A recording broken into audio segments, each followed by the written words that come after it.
Hey friends, today we're talking about KPIs, and I'm not talking about crazy pink iguanas. Its pink color is due to a lack of pigmentation. I'm talking about key performance indicators. Now,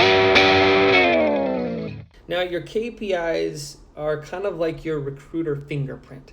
It gives you the ability to adjust when things aren't working and to double down when things are working. It's also your first line of defense to justify the type of recruitment style that suits you best. Now, your primary KPIs fall along 5 different dimensions, and if there are no questions... I have a question. Question over here. I've actually got a pretty important question. Then let's jump right into it.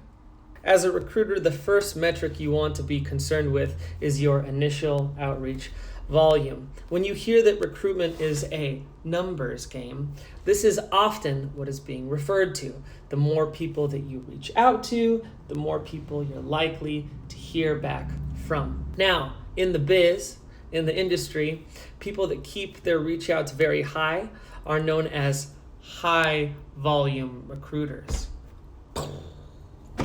Now, some people fancy themselves to be sharpshooters, and this means that instead of targeting a lot of people, they try to focus on a small but highly qualified subset. Whatever your style is, you need to be aware of it and hold yourself accountable to a specific, non-negotiable weekly outreach goal. Now, I personally try to reach out to a minimum of 65 people per week.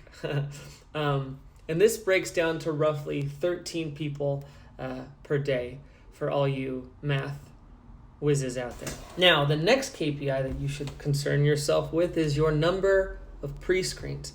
This is also known as phone interviews.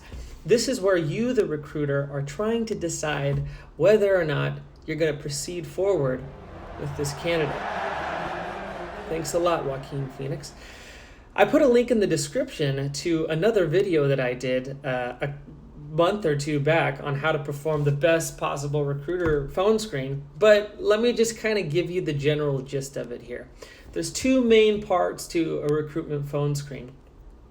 Part 1, confirming the person that you're speaking to is available, eligible, and qualified for the role. Part 2 is actually getting them excited and interested in the role. Now, part 1 is confirming logistical details and assesses their previous and current work. Assesses.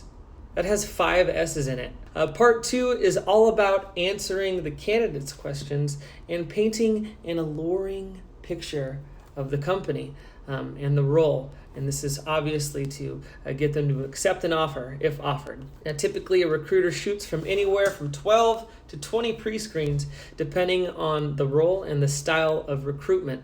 Your amount of pre-screens is always going to be directly tied to your outreach. Now, everything that we've discussed up to this point is known as your top of the funnel metrics.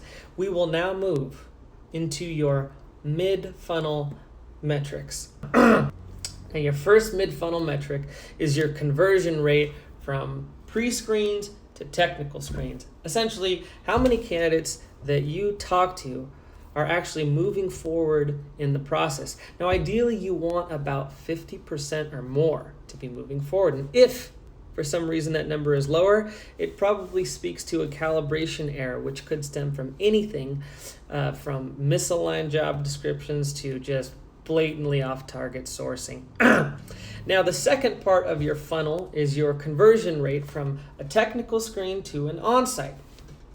And here we ideally want to see a similar metric of a 50% pass-through rate. Whew! If this data point is particularly low, then it may speak to a mismatch in the position of the level requested by the job description versus the level being assessed by the business during the interview process. Now, the last metric that recruiting professionals are concerned with is known as your downstream funnel. Basically, it's asking how many of your candidates are making it to on-site and actually getting offers, and furthermore, how many of the offers being offered are being accepted. Now, like any other stage, there's a wealth of insight and information being gathered here. Insight that ranges from whether or not your company is under competing with the market in terms of compensation or other variables. Insight like that to how well are the candidates being pre-closed? Why aren't they accepting offers? What's up with our recruiters? Anyways, KPIs can be drilled into infinitely, which is why for your sake, we'll stop here. But the next steps for you as a recruiter is just to simply be aware of your high-level metrics and be able to speak to them confidently. And that's it, folks. Thank you so much for watching. And if you liked this video, be sure to like and comment in the comment section because it boosts stuff and whatever. And as always, may the recruiting odds be ever in your favor.